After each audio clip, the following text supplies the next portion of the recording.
Hello friends, मैं अजय कुमार शर्मा आपके अपने YouTube channel Ajay maths mania में एक बार फिर से स्वागत करता हूं। आप इस वीडियो को अंत तक देखें। अगर अंत तक देखने के बाद आपको ये वीडियो पसंद आए तो चैनल को सब्सक्राइब ज़रूर कर लें ताकि आने वाले वीडियो का नोटिफिकेशन आपको मिलते रहें। चलिए आज का सेशन हम चालू करते हैं। हम कक्षा 10 गणित के प्रीवियस ईयर पेपर 2022 के सेट 822 AX को सॉल्व कर रहे थे। इसमें क ख ग घ प्रश्न को सॉल्व किया जा चुका है। ये बहुविकल्पी टाइप क्वेश्चन का क ख ग घ सॉल्व किया जा चुका है। अंग से आज हम सॉल्व करना चालू करेंगे। चलिए देखते हैं क्वेश्चन में क्या बोल रहा है। कह रहा है चित्र में त्रिज्यखंड OAB की परिमाप क्या होगी। आपके सामने एक चित्र दिया हुआ है। कह रहा है इस चित्र में त्रिज्यखंड OAB का परिमाप क्या होगा। OAB का परिमाप क्या होगा। तो किसी भी शेप का परिमाप क्या होता है। किसी भी शेप का परिमाप उसकी समस्त भुजाओं का योग होता है। अगर कोई भी आकृति हमारे पास हो, अगर उसके सारी भुजाओं को जोड़ दें तो वही उसका परिमाप कहलाता है। इस तरह से इस चित्र में भी अगर हम इसके समस्त भुजाओं को जोड़ दें तो इसका परिमाप निकल जाएगा। लेकिन यह एक त्रिज्यखंड है, यानी किसी न किसी वृत्त का भाग होगा। तो इस वृत्त के भाग में ये वाला जो आपको रेखा दिखाई दे रही है यह किसी न किसी वृत्त की त्रिज्या है और ये जो है ये चाप है। तो इस अगर ये वाली जो त्रिज्या आपकी 7 सेंटीमीटर दिखाई दे रही है तो ये भी एक त्रिज्या ही होगी, तो इसका भी मान 7 सेंटीमीटर होगा। इसके बाद से इस चाप की लंबाई OA तो हमको मिला हुआ है, OB भी मिल गया। अब हमको चाप की लंबाई ज्ञात करनी है, क्योंकि इसका परिमाप निकालने के लिए हमको OA plus OB plus AOB चाप की लंबाई को आपस में जोड़ना होगा। तो OA पता है, OB पता है, लेकिन चाप की लंबाई AOB नहीं पता है। चलिए हम चाप की लंबाई AOB को निकाल लेते हैं। AOB चाप की लंबाई का फार्मूला क्या होता है। तो चाप की लंबाई का जो फार्मूला होता है वो होता है θ/360 गुणे 2πr। चलिए मान रख लेते हैं। थीटा का मान इसमें 60 डिग्री दिया हुआ है बटे 360 गुणे 2 गुणे पाई का मान पता है आपको 22/7 होता है। और आर ये त्रिज्या होगी, क्योंकि ये किसी वृत्त का भाग है और वृत्त के भाग में ये वाला जो आपको OA दिखाई दे रहा है या कहीं ना कहीं त्रिज्या है। तो त्रिज्या का मान जो आपको दिया हुआ है 7 सेंटीमीटर दिया हुआ है। तो यहाँ 7 से 7 कैंसिल हो गया। 60 से 6 बार में 360, 60 करने 60, 60 छके 360, 2 से 3 बार में 6 कट जाएगा। तो आपके पास बचा है 22/3 सेंटीमीटर। यानी कि चाप की जो लंबाई आ गई आपकी 22/3 सेंटीमीटर आ गई। अब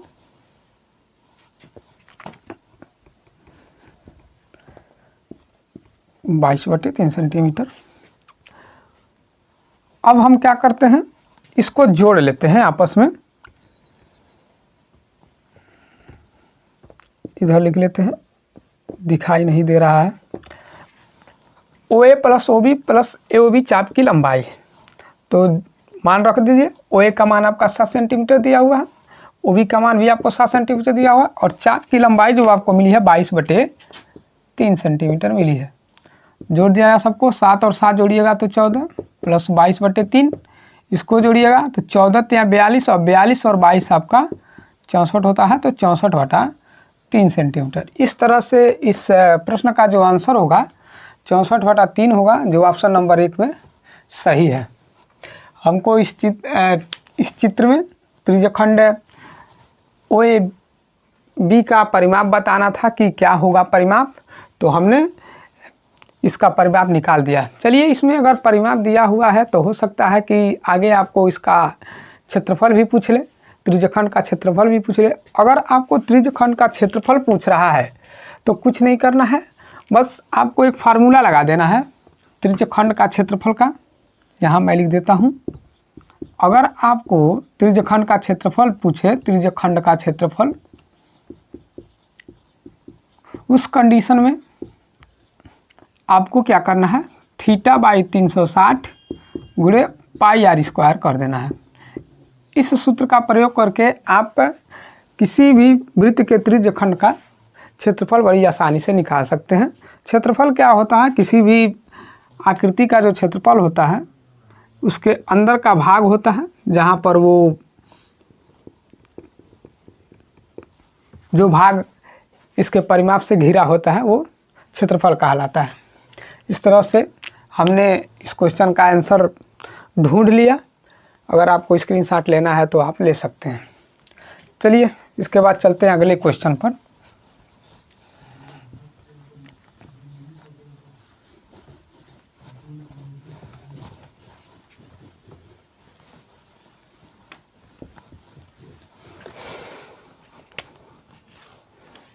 अगला क्वेश्चन हमारे पास दिया हुआ है, क्वेश्चन नंबर 6 है। कह रहा है n प्रेक्षणों का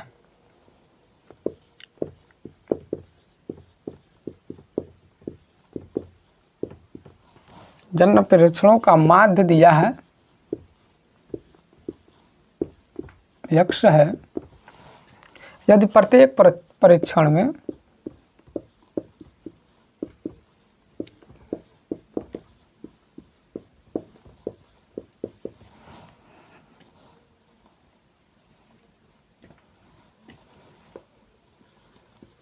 ए बढ़ा दिया जाए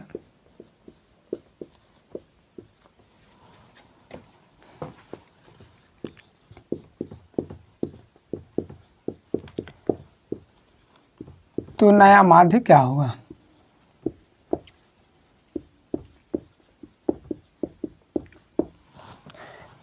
आपके पास ऑप्शन है x प्लस ए,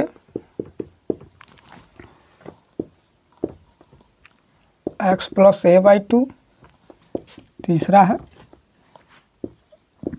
x माइनस ए, और चौथा ऑप्शन है x प्लस ए बाई 2। चलिए इस क्वेश्चन को लगाते हैं, देखते हैं इसका आंसर क्या होगा। पहले क्वेश्चन को समझते हैं। n प्रेक्षणों का माध्य x है। यदि प्रत्येक प्रेक्षण में a बढ़ा दिया जाए तो नया माध्य क्या होगा? इस प्रश्न को पहले समझ लेते हैं कि n प्रेक्षणों का माध्य, कोई प्रेक्षण होगा उसकी संख्या जो है n है, उसका जो माध्य आया है x आया है। यदि प्रत्येक प्रेक्षण में जो भी प्रेक्षण आपको दिए गए होंगे, अगर सभी प्रेक्षणों में a बढ़ा दिया जाए, a प्लस कर दिया जाए, तो नया माध्य क्या होगा? तो इस कंडीशन में नया माध्य क्या होगा? जब आप प्रेक्षणों की संख्या में, ऐसे कहिए प्रेक्षणों में जब आप a की वृद्धि करेंगे तो आपके जो माध्य में भी क्या होगा? a का वृद्धि हो जाएगा। तो इस तरह से इसका जो आंसर होगा वो ऑप्शन नंबर ए होगा। चलिए इसको समझते हैं कि क्या बोल रहा है। मान लीजिए कि आपके पास कुछ प्रेक्षण दिए हुए हैं, जैसे 2, 4, 6, 8 आपके पास प्रेक्षण दिया हुआ है। पूछे कि इसका माध्य क्या होगा? तो इसका माध्य निकालने के लिए क्या कीजिएगा? पहले तो जान लीजिए कि माध्य निकालने के लिए जो फार्मूला होता है, प्रेक्षणों का योग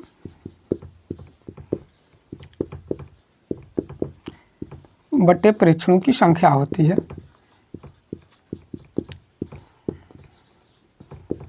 प्रेक्षणों की संख्या होती है।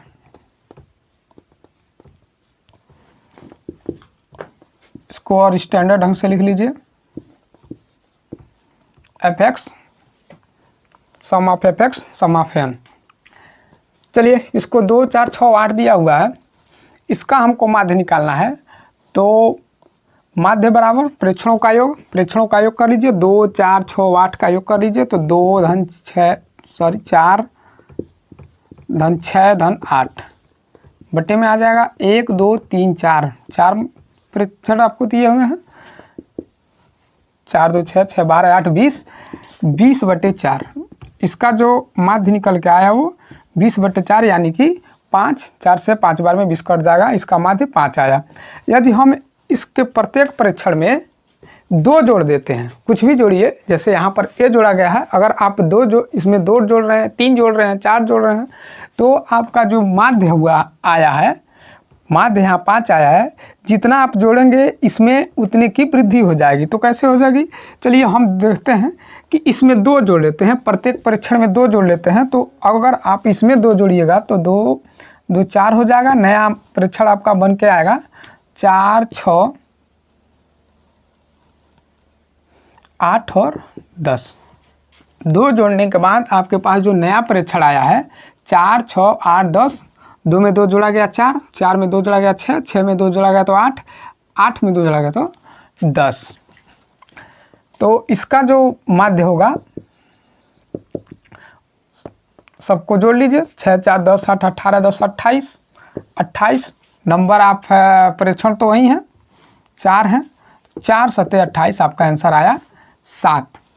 तो पहले जो आंसर आपका आया था 5 था, अभी जो नया माध्य आया है वो 7 है। आपने कितने की वृद्धि की थी? 2 की वृद्धि की थी। तो इसीलिए जो माध्य आया उसमें भी 2 की वृद्धि हो गई है, 5 से 7 हो गया है तो इसमें भी 2 की वृद्धि हो गई है। इस तरह से ये जो क्वेश्चन आपका कह रहा है कि n परीक्षणों का माध्य x है, यदि प्रत्येक परीक्षण में a बढ़ा दिया जाए तो नया माध्य क्या होगा? तो प्रत्येक परीक्षण में a बढ़ा रहे हैं तो इसीलिए नए माध्य में भी a की वृद्धि हो जाएगी। इस तरह से ऑप्शन नंबर 1 आपका सही होगा, x + a। इस सेट के बहुविकल्पी क्वेश्चन को हमने सॉल्व कर लिया है। जितने भी क्वेश्चन बहुविकल्पी में थे क ख ग घ अंग च करके सबको सॉल्व कर लिया गया है। आगे के क्लास में हम इसके आगे जो 2-2 नंबर के क्वेश्चन आते हैं उसको सॉल्व करेंगे, थोड़ा सा लेंदी होते हैं। जय हिंद।